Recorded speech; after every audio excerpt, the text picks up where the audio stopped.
আমার নাম মোহাম্মদ জাহিদ হাসান রনি। আমি এফএস স্টোর শপের মালিক। আমি 2020 সালের ফেব্রুয়ারি মাসে ব্যবসাটি শুরু করি। তখন আমি বুঝতে পারছিলাম না যে কী ধরনের পণ্য নিয়ে কাজ করলে ভালো হয়, কিংবা কাস্টমার কী ধরনের পণ্যের চাহিদা রয়েছে সেটা আমি বুঝতে পারছিলাম না।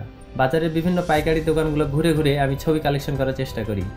এরপরেও আমার ব্যবসায় তেমন উন্নতি হয় নাই। আমি যেহেতু শুরু থেকে অনলাইন নিয়ে ঘাটাঘাটি করছিলাম, এক পর্যায়ে আমি দারাজের কথা অনলাইন থেকে জানতে পারি। আমি 2020 সালের ফেব্রুয়ারি মাসে দারাজে সেলার হিসেবে জয়েন করি। আমি যেহেতু নিজেই দারাজে অ্যাকাউন্ট ক্রিয়েট করেছিলাম, আমি খুব একটা ভালো বুঝতে পারছিলাম না যে কিভাবে কি করতে হয়।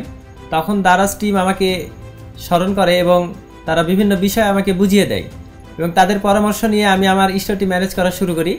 ধীরে ধীরে আমার ব্যবসাটি উন্নতি সাধন হয়। যেহেতু আমার কোনো ফিজিক্যাল স্টোর ছিল না বা এখনও নাই, সেহেতু আমার ব্যবসাটি পুরোপুরি দারাজ নির্ভরশীল। এবং দারাজ যেহেতু বাংলাদেশের 1 নম্বর প্ল্যাটফর্ম, সেহেতু এখানে আমি সবসময় জড়িত থাকার কারণে আমার ব্যবসাটি ধীরে ধীরে প্রসারিত হয়েছে। মেগা ক্যাম্পেইন 11-11 সহ আমি বিভিন্ন উইকলি ক্যাম্পেইনে জয়েন করেছি। গত 11-11 ক্যাম্পেইনে আমি জয়েন করেছিলাম। গত 11-11 ক্যাম্পেইনে আমি 2 লক্ষ টাকার সেল করেছিলাম। গত বছরের ধারাবাহিকতায় এবছরের 11-11 ক্যাম্পেইনে একটা ভালো সেল যেন জেনারেট হয়, এই জন্য আমি নতুন নতুন প্রোডাক্টের স্টক ম্যানেজ করছি।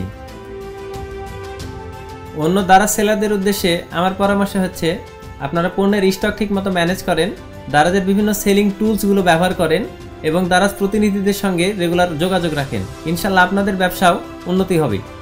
এখন অনলাইনের যুগ, অফলাইনে বসে থাকলে হবে না। দারাজের মতো প্ল্যাটফর্মে এসে নিজের ব্যবসাটিকে আগে নিয়ে যান। মনের ইচ্ছা শক্তি থাকলে কোনো শপ ছাড়াও যে অনলাইনে ব্যবসা করা যায়, এটা দারাজের কাছে এসে আমি শিখলাম। দারাজের মতো একটা সুন্দর প্ল্যাটফর্মে আমাকে ব্যবসার সুযোগ করে দেওয়ার জন্য দারাজকে অসংখ্য ধন্যবাদ। Thank you Daraz.